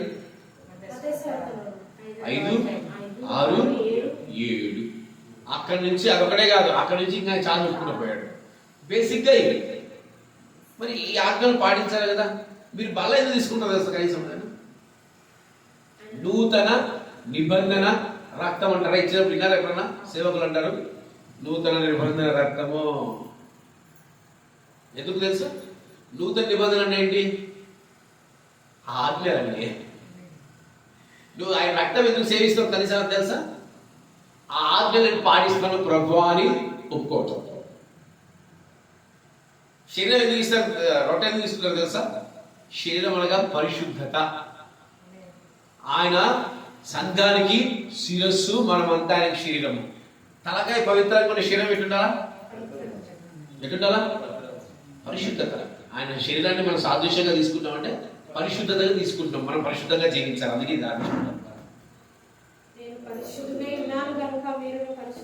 రొట్టె ఇది తీసుకుంటాము, రక్తం ఇది తీసుకుంటామండి. నీ ఆజ్ఞలు నేను గైకొంటాను. గైకొంటున్నాము. పాట పాడమంటే యేసయ్య నీతో జీవించగానే ఆజ్ఞల మార్గము కనిపించనే, నీవు నన్ను నడిపించగలవు, నేను నడవవలసిన త్రోవలు. ఆజ్ఞలు పాడించాలి. నాకు చాలా సంతోషం అనిపించింది నిజంగా. ఈరోజు నా ఆనందానికి తొమ్మిదనే ఆరాధన ప్రారంభం కాకముందే సోదరుడు ఉన్నాడు. ఆరాధన ప్రారంభం కాకముందే విశ్వాసులు ఉన్నారు. హల్లెలూయా. ఆ కుటుంబం దీవించబడుతుంది, ఆశీర్వదించాలి, మహిమపరచబడుతుంది, పరలోక రాజ్యానికి వెళ్ళిపోతుంది. ఆరాధన ప్రారంభంలో ఎంతమంది విశ్వాసాలు వస్తారంటే అట్లా వస్తే నేను కాదు, నాకు కాదు సంతోషం. ఆ రొట్టాడు తలుపుకాడ మీకు తెలుసో ఏదో యుధాగోత్రం సుఖమాడ తలుపు దగ్గర ఇట్లా బ్లెస్సింగ్స్ పట్టుకొని ఉంటాడు. ఎవరైతే ఆరాధన ముందు వస్తారో వారి కుటుంబాలు అలా దీవించేస్తారు. ఉంటారు కొంతమంది విశ్వాసం. వాక్యం వైపు నాకు వస్తారు, నాకు అర్థం కాదు, వీళ్ళకి ఏం చెప్పాలి, వీళ్ళని వచ్చి ఆక్యం అంతా అయిపోయిన తర్వాత వచ్చి ప్రార్థన చేయండి. ఏమని ప్రార్థన చేయాలి? మందిరానికి లేటుగా వస్తాం, వాక్యం మీద కొంచెం నువ్వేమి కొంతమంది చూస్తే ఆనందం పొంగిపోతుంది. ఆజ్ఞ అదే. దేవుడు ఆజ్ఞ ఏంటి? ఆయన మందిరంలో ఆనందించు, ఆయన మందిరానికి రా. ఈరోజు ఆజ్ఞను పాటించండి. సంఖ్యాకాండంలో 14 చదవమాట. సంఖ్యాకాండం 14వ అధ్యాయం 26వ వచనం చదవండి. సంఖ్యాకాండము 14వ అధ్యాయం 26వ వచనం. మరి యెహోవా మోషే అహరోనులకు ఇలాగ సెలవిచ్చెను, నాకు విరోధముగా సనుగుచుండు ఈ చెడ్డ సమాజం నేను ఎంతవరకు సహింపవలను? ఇశ్రాయేలు నాకు విరోధముగా సనుగుచున్న సనుగు నేను విరియున్నాను. నీవు వారితో యెహోవా వాక్కు ఏమనగా, నా జీవం తోడు మీరు నా చెవిలో చెప్పినట్టు నేను నిశ్చయంగా మేల చేశాను, మీ శవములు ఈ అరణ్యంలోనే రాలను. దేవుడు ఏం చేసినది? శపించాడు. ఎందుకు? ఆయన మాట ఒక్కటి కూడా వాళ్ళు. మన్నా ఇస్తే రుచి లేదన్నారు, నీళ్ళు ఇస్తే చేదుగున్నాయన్నారు, ఆయన నడిపిస్తుంటే ప్రేమతో అసలు నరకే కాదన్నారు. మందిరానికి వచ్చి అంటే వీళ్ళ ఆత్మీయ జీవితం ఎట్లుంటే మందిరానికి వచ్చి కొంతమంది ఇట్లా ఆలోచిస్తూ ఉంటారు. Body present, mind option. ఇక్కడే ఉంటారు, వాళ్ళ ఆలోచనలు ఎక్కడికో పోయింటాయి. ఇంకా ఏమేమి ఆలోచిస్తున్నారు? ఇస్రాయేల్ ప్రజలు దేవతలు నడుస్తారు, ఉల్లిగడ్డలు, ఎల్లిపాయలు, కొత్తిమీర, దుంపలు, మాంసం గుర్తుకొస్తున్నాయి వాళ్ళకి. ఆశ్చర్యం ఇస్తుంది ఆ మాట జరిగినప్పుడు. నిజంగా పాపం ఎంత పెట్టగొట్టున్నారో అని అనిపిస్తుంది. నాకు నన్ను కొడతాడు ఆయన ఆ మాట. అంటే దేవుడు ఆజ్ఞను ఎప్పుడు మనము సంతోషంగా చేయగలం చెప్పండి? దేవుడు ఆజ్ఞల్ని మనం ఎప్పుడు సంతోషంగా చేయాలి. ప్రేమిస్తే. బా వెరీ గుడ్ నాయన. ఆయన ప్రేమిస్తే మధ్యాహ్నం తొందరగా వస్తారు. ఆయన ప్రేమిస్తే ప్రతి ఆజ్ఞను పాటిస్తారు. యోహాను 5వ అధ్యాయంలో నన్ను ప్రేమించిన వాడు నా ఆజ్ఞను అనుసరించిన వాడే. ఈరోజు దేవుడు ఆజ్ఞను గైకొనిన వాడు కూడా ఏమవుతాడండి? శాపగ్రస్తుడు, రాలిపోతాడు. ఈరోజు మనం ఆయన ఆజ్ఞలను గైకొనాలి. ఆయన చెప్పినట్టు చేస్తే తప్పేంటి? దేవుడు చెప్పినట్టు చేస్తే తప్పేంటి? ఏ తప్పుడు ప్రయత్నం చేస్తాం, కానీ ఒకడు మొదలడవచ్చు. అక్కడికి వెళ్ళొద్దు, మనం వెళ్ళాం, వాడు వస్తాడు మధ్యలో ఈడ్చుకొని పోతాడు. అక్కడ తినొద్దు చెప్పాడు కదా. ఎక్కడ చెప్పాడు? యెరోబాము రాజును హెచ్చరించడానికి ఒక ప్రవక్తను పంపిస్తే దేవుడు నువ్వు వెళ్ళిన మార్గం వెళ్ళొద్దు, నువ్వు ఎక్కడ భోంచేయద్దు. ఏం చేశాడు ఈయన? ఎవరో ప్రవక్త వచ్చి దేవుడు నాకు చెప్పాడు మా ఇంటికి వచ్చి భోంచేయమని. ఈయన చెప్పింది దేవుడు నీకు చెప్పడా? ఇప్పుడు దేవుడు ఒక మాట చెప్పి నాకు పంపించాడు, నాకే చెప్తాడు దేవుడు ఉంటే మరి నీకెందుకు చెప్తాడు? మొత్తం మూడో వ్యక్తి నువ్వెవరు? ఒప్పుకోవాలి. ప్రవక్త ఆలోచించలేకపోయాడు. అలా చెప్పాడా? వెళ్ళిపోయాడు, తిన్నాడు సింహం చేతిలో. చెప్పిన మాట చెప్పినట్టు చేస్తే తప్పేంటి? దేవుడు చెప్పినట్టు చేస్తే సంతోషమేగా మనకు కూడా. కానీ మనం చేయకుండా చేసేది ఏంటి తెలుసా? మూడో వ్యక్తి ఎవరు? కనుక ఆజ్ఞ అతిక్రమం కూడా ఏమవుతుందమ్మా? ఇప్పుడు ఎప్పటి మొట్టమొదటి శాపం ఎందుకు వస్తుంది?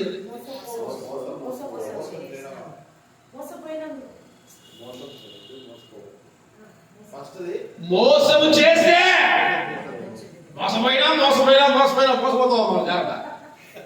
రెండవదిగా మోసపోవడం వల్ల, మూడవదిగా అపవిత్రతకు చోటు వద్దండి, శాపగ్రస్తులుగా మారుతారు. నాలుగవదిగా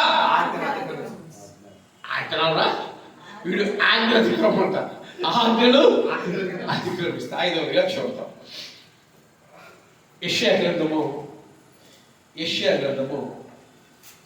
యెహోషువ గ్రంథము 6వ అధ్యాయము 17వ వచనం.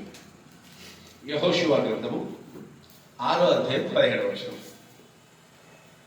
పైన విషయం కంఫర్ట్ ఉంటుంది. ఈ పట్టణము దీనిలో ఉన్నది యావత్తును యెహోవా వలన శపింపబడెను. చాలు. హల్లెలూయా. శపించబడినది ఐదవదిగా ఏంటి?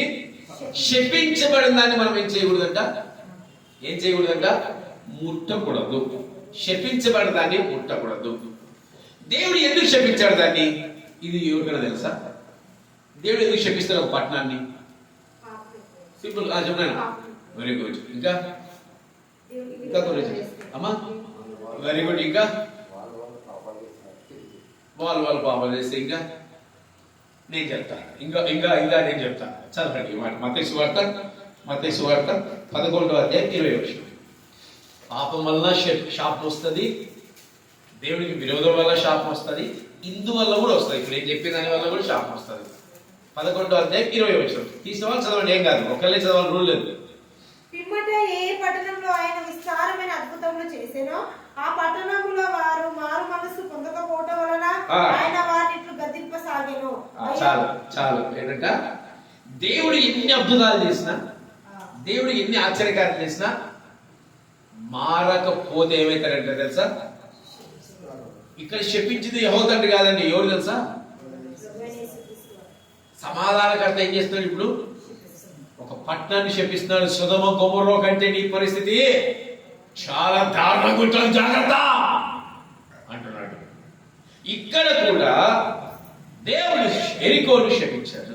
దేవుడు శపించాడు ఎందుకంటే ఎన్ని అద్భుతాలు చేసినా దేవుడు నమ్మరు, దేవుడికి విరోధంగా జీవిస్తారు, పాపం ఉంటుంది, ఇలా ఎన్నో.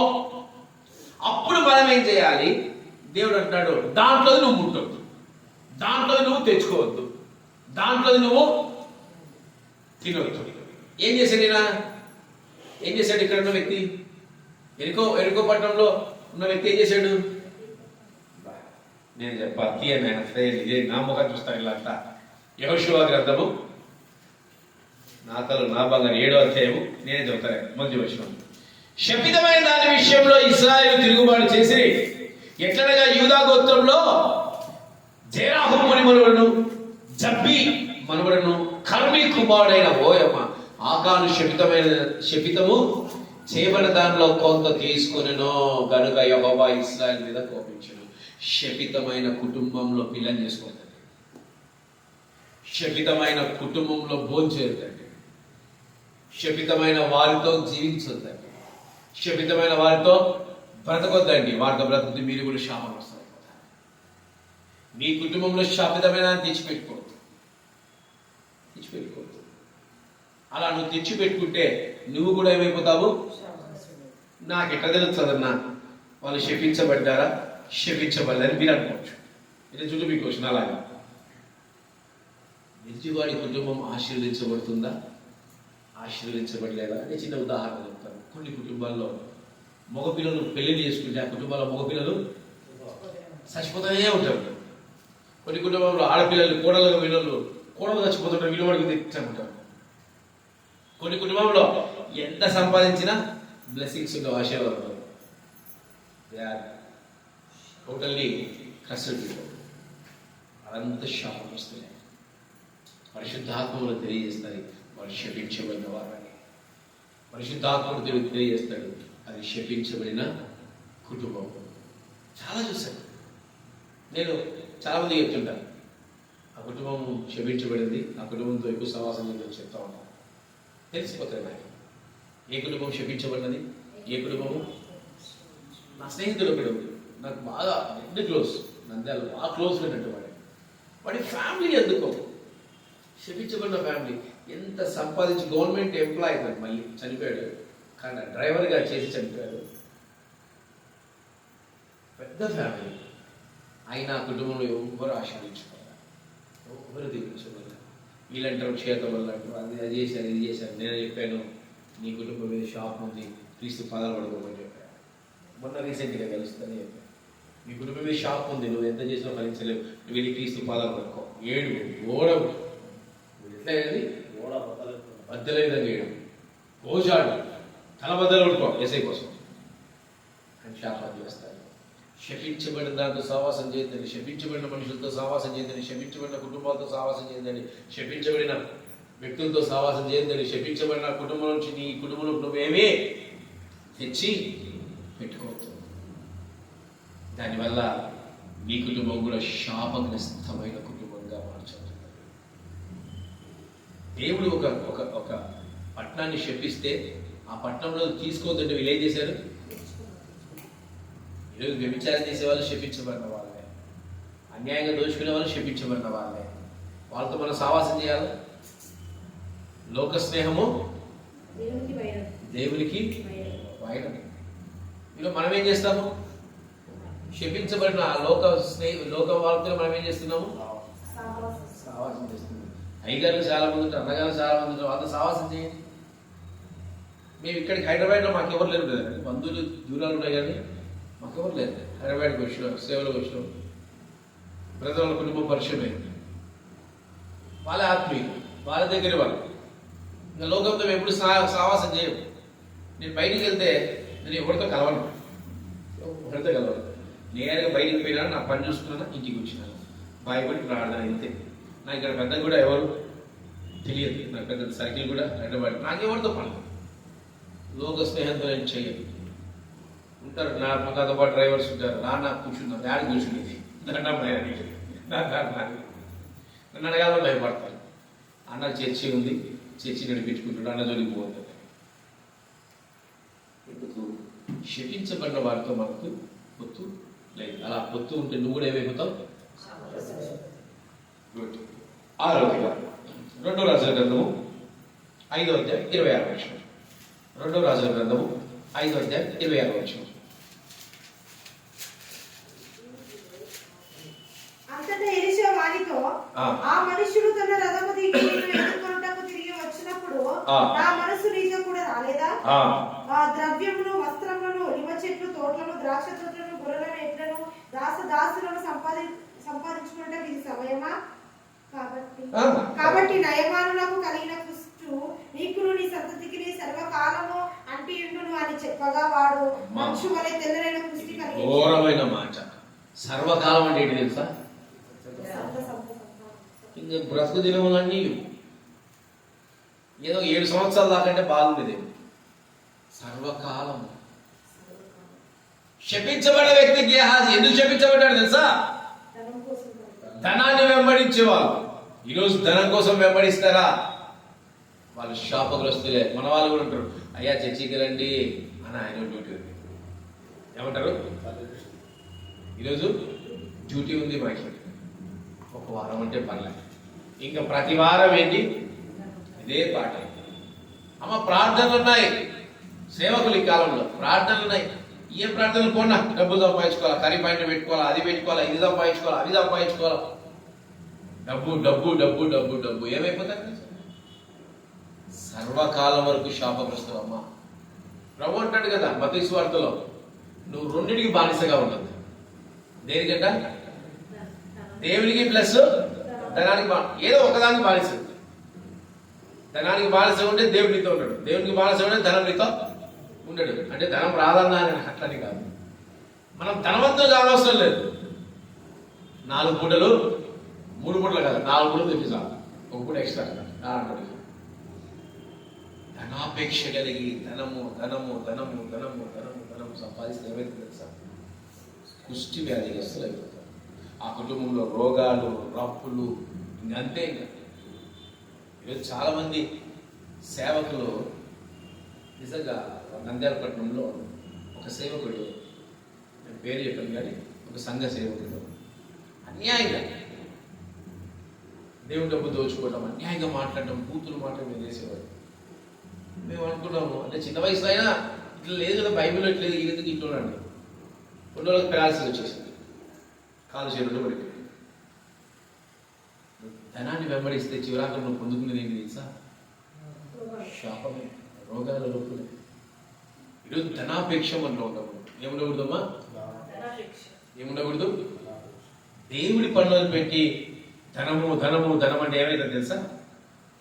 ఒక చక్కని రోగాన్ని పెడతారు దేవుడు. నువ్వు ఎంత సంపాదిస్తున్నావో ఆ రోగానికి ఆ డబ్బు పెట్టాలి. అదే దేవుణ్ణి పట్టుకొని చూడండి.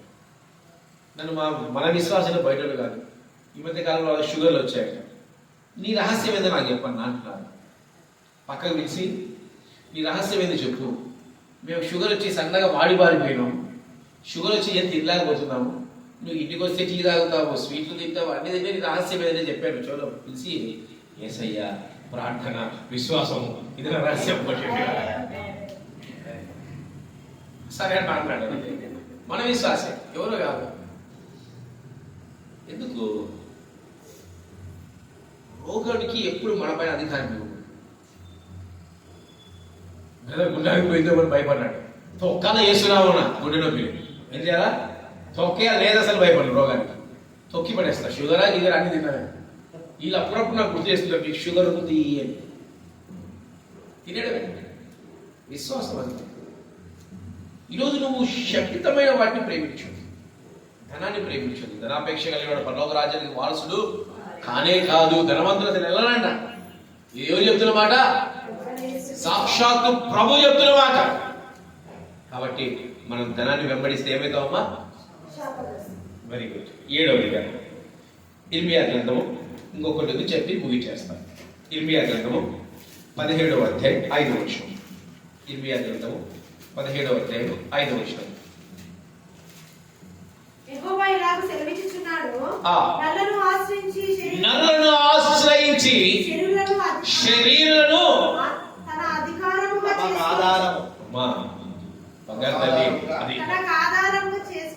ఆధారముగా చేసుకొనుచు తన హృదయమును యెహోవా మీద నుండి తొలగించుకున్నవాడు అంటే దీని అర్థమైంది. మీరే చెప్పండి చూద్దాం. చెప్పాలా? అబ్బా, నిండు 100 ఏళ్లకు 1 సంవత్సరం ఎక్కువే బతుకు. నరులను ఆధారం చేసుకోవాలి. ఈరోజు అందరూ ఎవరిని ఆధారం చేసుకుంటున్నారు? కష్టం వస్తే ఎమ్మడే ఎవరు వైపు చూస్తాం? అన్న, అక్క, తల్లి, శంపులు అంటారు. కష్టం వస్తే ఎవరు వైపు చూడాలమ్మా? ఎవరు వైపు చూడాలి? నరులను ఆధారం చేసుకునక యెహోవాను ఆధారం చేసుకునేవాడు ధన్యుడు. కానీ ఈ కాలం అంతా నరులను, మరి ముఖ్యంగా సేవకులను ఆధారం చేసుకోవద్దండి. ఎవరిని ఆధారం చేసుకోవాలా? ప్రధాన సేవకుడైనా. నేను అదే చెప్తాను, బాగా లేకుండా ముందు ఏం చేయమని చెప్తాను తెలుసా? మీరు ప్రార్థన చేసి తర్వాత నాకు ఫోన్ చేయండి, నేను ప్రార్థన చేస్తాను మీకోసం. మీకే విశ్వాసం లేనప్పుడు మీ ప్రార్థన మీద నా మీద ఎందుకు ఆధారపడతాను? నేనున్నది నిన్ను బలపరచడానికే. సేవకులు ఉండేది విశ్వాసం బలపరచడానికి, సేవకుడు దేవుడు అయిపోవడానికి కాదు. సేవకుడు స్వస్థపరుస్తాడా? ఎవరు స్వస్థపరుస్తారు? యేసునామమున స్వస్థత అనుగ్రహించబడదాకా అంటాం మేమంటే. ఆయన ఎందుకు విశ్వాసం ఉంచండి? నరులను ఆశ్రయించొద్దండి. కొంతమంది భర్తే దైవము, భర్తే సర్వస్వం అంటారు. పడుకున్న భర్తే, లేచిన భర్తే. కోతలు కొట్టుకొని ఏమవుతారు? కోతలు కొట్టుకొని. అవును, భార్యను ఆధారం తీసుకుంటారు కొంతమంది. భార్యే సర్వస్వము, భార్యే జీవితం అంటారు. కోతలు. దేవుడి కంటే ఎవరిని లోకంలో ఆధారం చేసుకోకూడదు. ఏ బంధువుని, అందుకే నా కష్టం వస్తే ముందు దేవుడికి చెప్తా, తర్వాత ప్రయత్నం చేస్తాను. ముందు ఆయన చెప్పాలి. కష్టం వస్తే ముందు ఆయనకి చెప్పాలి. కాంపౌండ్ వాళ్ళ వరకు రాని కూడా చూస్తాడు ఆయన. మన రాత్రి అంతా ఏడ్చుకుంటూ పోయినా, ప్రార్థన చేసుకుంటా, ఏడ్చుకుంటా, ఎక్కడికైనా సహాయం చేయాలన్నా అక్కడికి వెళ్ళి ఆ శ్రమ నాకు ఉండొచ్చు. అక్కడికి వెళ్ళి నేను అడగక ఉండిపోయి ఆ అబ్బాయి ఏం చేశాడు? ఎందుకు నాకు ఇస్తున్నాడు కూడా నాకు అర్థం కాలే. అంటే ఏదో పెద్ద రిపేర్ ఉందని అప్పుడు అనిపించింది. 2000 మళ్ళీ డీజిల్ పెట్టుకుని వచ్చేస్తాం. 8000 కరెక్ట్గా సమకూరుస్తాడు. పెద్ద మళ్ళీ రూపాయి అడెక్కుడు, రూపాయి తక్కువడు. గొప్పోడు. నరులను ఎప్పుడు ఆధారం చేసుకోవద్దండి. ప్రభు యేసు క్రీస్తు వారు శపిస్తాడా, శపించాడా? బైబిల్ ఎవరినైనా శపించాడా? ఎవరిని? Very good. బా, ఇందులో నాకు అన్నం వద్దుని నిలిపేది కడుపు ఎండిపోయింది. అంజురపు చెట్టు ఇదేది సాదృశ్యం తెలుసా? ఇజ్రాయేలు ప్రజలకి ఆయన శపించాడు కనుకనే 2000 సంవత్సరాల జీవం లేదు ఇజ్రాయేల్ ప్రజలకి. ఎవరు శపించాడు? ఎవరు శపించాడు? యేసుక్రీస్తు ప్రభు శపించాడు కనుకనే జీవము వారికి లేదో. నిజంగా ఈరోజు దేవుణ్ణి ఆధారం వాళ్ళు చేసుకోలేకపోయారు కనుకనే శాపగ్రస్తులు. ఈరోజు మనం కూడా ఎవరిని ఆధారం చేసుకోవాలి? దేవుని. ఇప్పుడు చెప్పండి ముందు, ఫస్ట్ మరొకసారి మొదటి పోదాం. ఫస్ట్ ది చెప్పాలి. ఎవరు శాపగ్రస్తులు? మొట్టమొదటిగా మోసం. ఎవరన్నా మోసం చేయని చెప్తా మీ కథ. రెండవదిగా మోసపోని చెప్తా మీ కథ. మూడవదిగా వెరీ గుడ్. నాలుగవదిగా ఆజ్ఞలు అతిక్రమించడం. ఐదవదిగా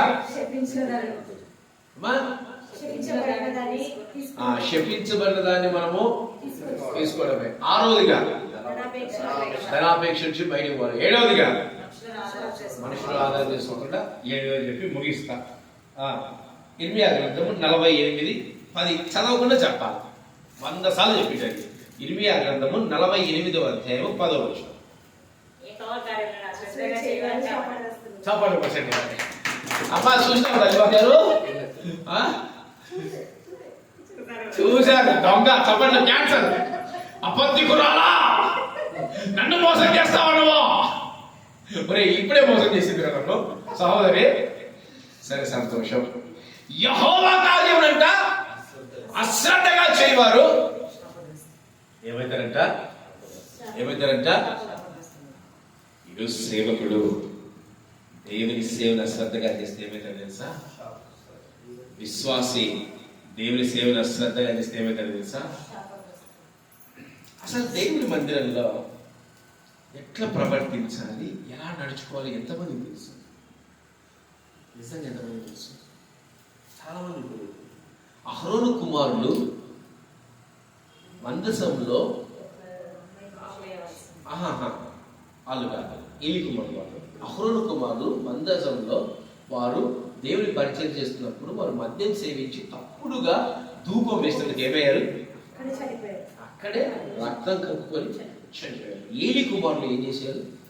మందిరంలో వ్యభిచారము ఎన్నో, ఒకటి చెప్పలేదు, ఎన్నో చేశారు.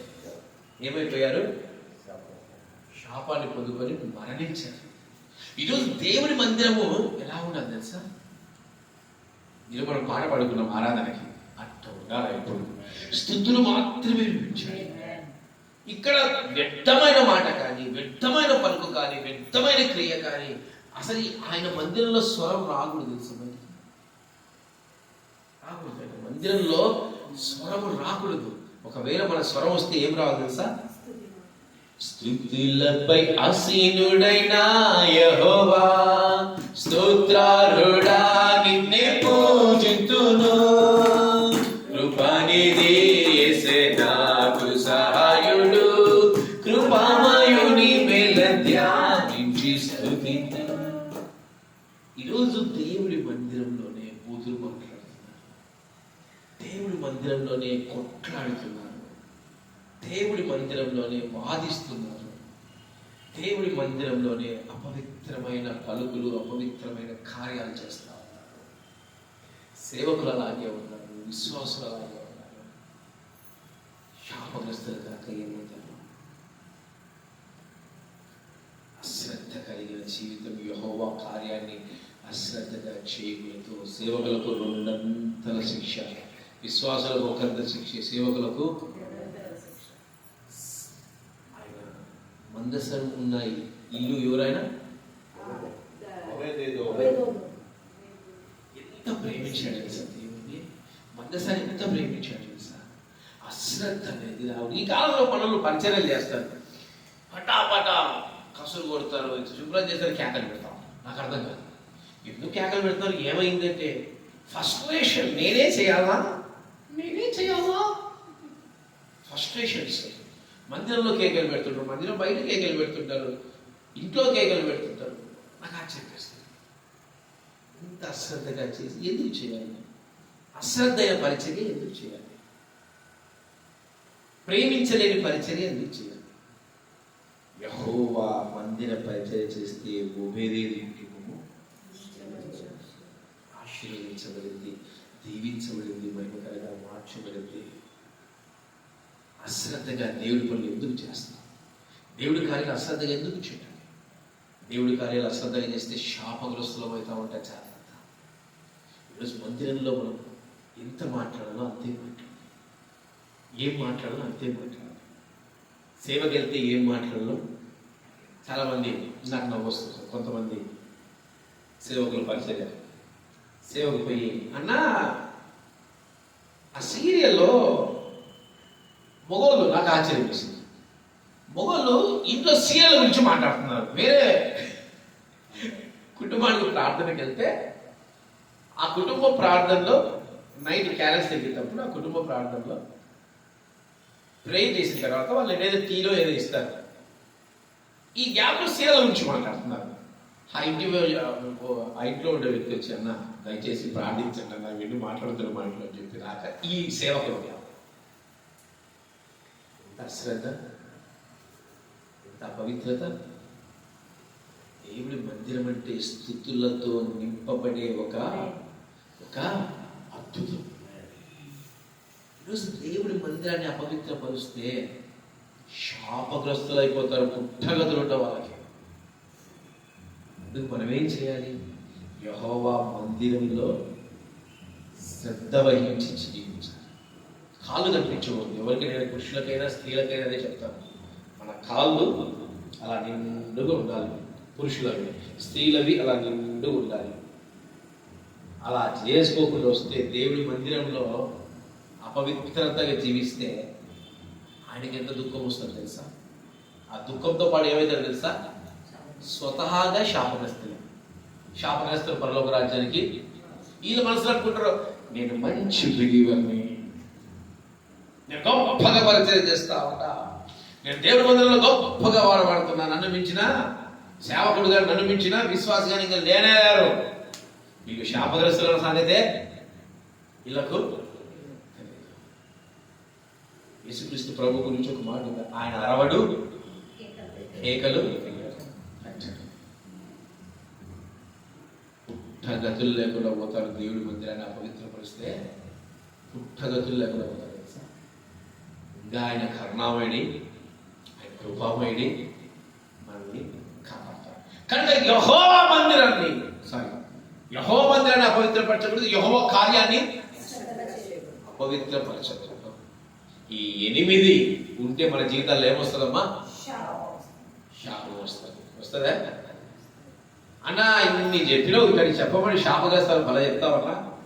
ఏమన్నా దీని నుంచి బయటపడే మార్గం ఏముందా? దీని నుంచి బయటపడే మార్గం ఏముందా అది కూడా చెప్తా. ఇన్ని చెప్పినా అది చెప్పకుండా ఎట్లా? ఇప్పుడు తీయండి గల్తీలకు రాసిన పత్రిక 3వ అధ్యాయం 12వ వచనం.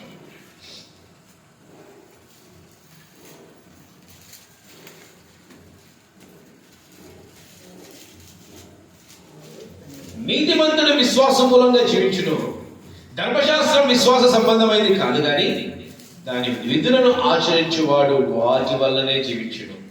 ఆత్మను గురించిన వాగ్దానం విశ్వాసం వల్ల మనకు లభించినట్లు అబ్రహాం పొందిన ఆశీర్వచనము క్రీస్తు యేసు ద్వారా అన్యజనులకు కలుగుటకై క్రీస్తు మన కోసం శాపమై మనను ధర్మశాస్త్రం యొక్క శాపం నుండి విమోచించెను. ఇందును గూర్చి ప్రాణం మీద వేలాడిన ప్రతివాడును శాపగ్రస్తులని రాయబడి ఉన్నది. ఇప్పుడు చెప్పండి, నీ శాపం నీ పైన ఉందా అమ్మా? ఉందా? కొట్టేసిందా? ఎప్పుడు కొట్టేస్తాడు?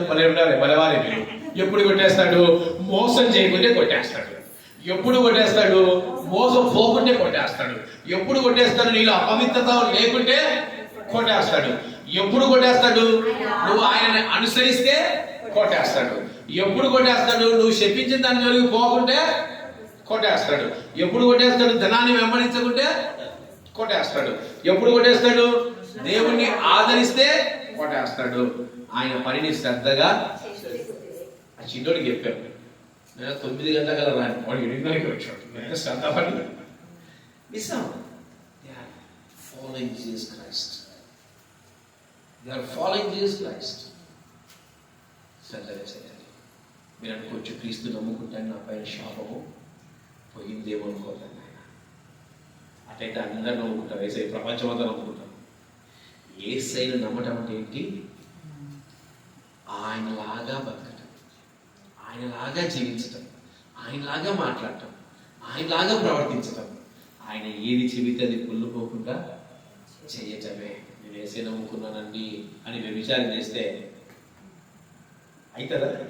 నేను ఏసై నమ్ముకున్నానండి అని ధనం కొరకు పరిగెడితే అవుతుందా? నేను ఏసై నమ్ముకున్నానండి, ఆయన ఆజ్ఞలు నేను పాటించను, నాకు నచ్చినట్టే నేను బతుకుతా అంటే అవుతుందా? చాలా తప్పు. ఇప్పుడు చెప్పండి, ఎంతమంది శాపగ్రస్తులు ఉంటారు? నేను చెప్పలేనా అంటారా? కనుక అందరు బుక్కులు మూయండి. మళ్ళీ ఒకసారి అడుగుతాను నేను, అందరు బుక్కులు మూసేయాలి. రాసిన బుక్కులు ఎవరైనా మూసేయండి, బైబిల్స్ కూడా మూసేయండి. ఇప్పుడు ఎప్పటి వాక్యవంశం ఏంటి? వాక్యవంశం ఏంటి? శాపము. శాపం ఎవరిస్తారు? దేవుడే ఇస్తాడు. ఎవరు మనుషుల శాపం వల్ల ఏం చెయ్యవు, దేవుడే శాపిస్తాడు. ఎందుకు ఇస్తాడు? మొట్టమొదటిగా మోసం చేయటం వల్ల. మోసము చేయటం వల్ల అనేది. మోసం మనం చేస్తే, మనము ఏసై నమ్ముకున్నా మోసం చేస్తే ఏమైతా? సచ్చింది. రెండోదిగా మోసపోయినా. ఇది ఎక్కడ న్యాయం అన్నా? నేను మోసపోవడం నా తప్ప అంటే ఆదాము హవ్వ కూడా మా తప్పులు కాదంట. జాగ్రత్త. కనుక మోసపోయినా శాపం వస్తుంది. మూడోదిగా అబ్బా అదే గుర్తుపెట్టుకున్నారు ఈరోజు ఇంటికి బిర్యానీగా అపవిత్రత మనలో ఉన్న శాపగ్రస్త దాసులు అయిపోతారు. అపవిత్ర దాసులే.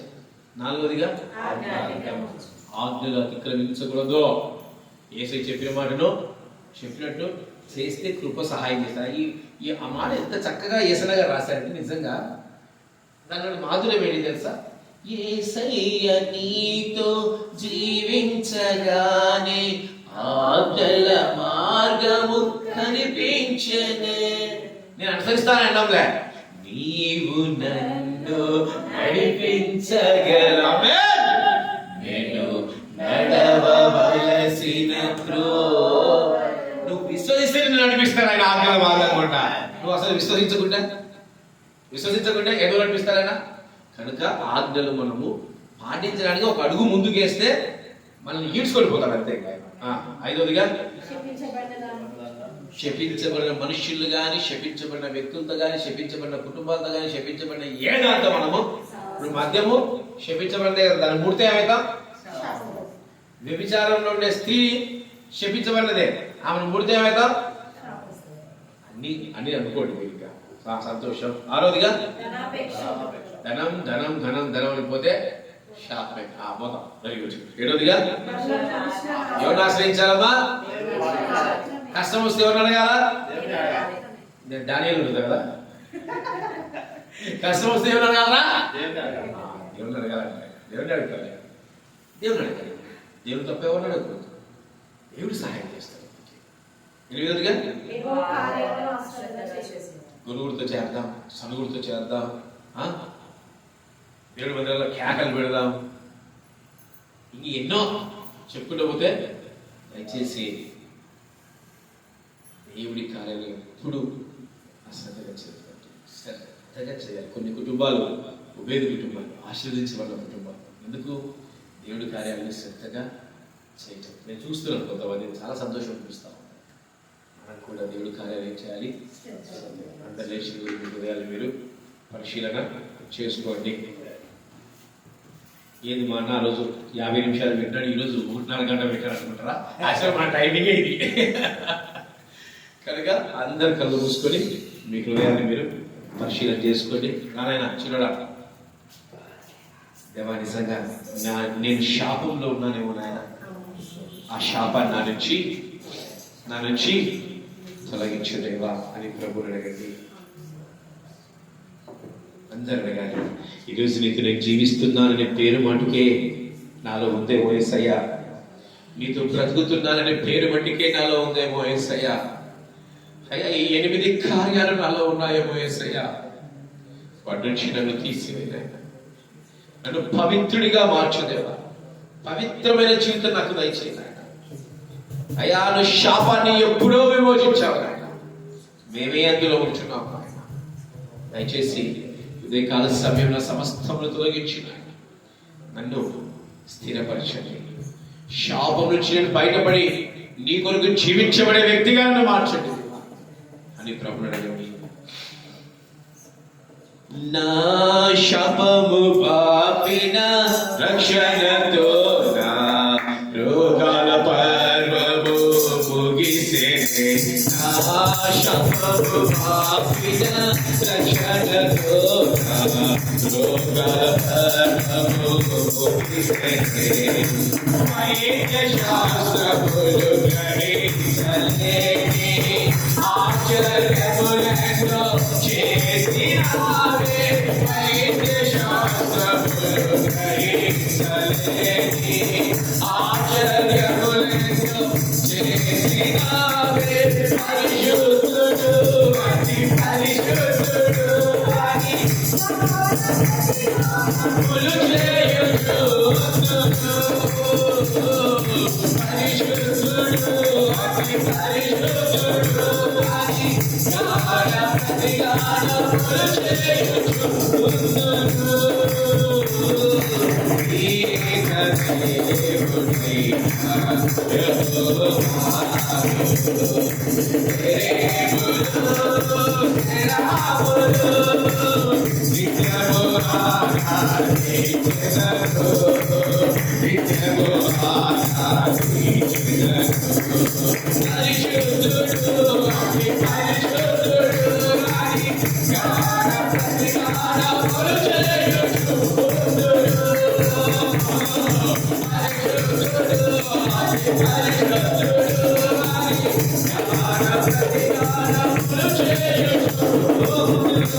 అని సమస్త మహిమ ఘనత మన ప్రభు అయిన యేసుక్రీస్తుకు మాత్రమే కలుగును గాక. ఆమేన్. తీసుకెళ్ళి ప్రార్థన చేయమ్మా.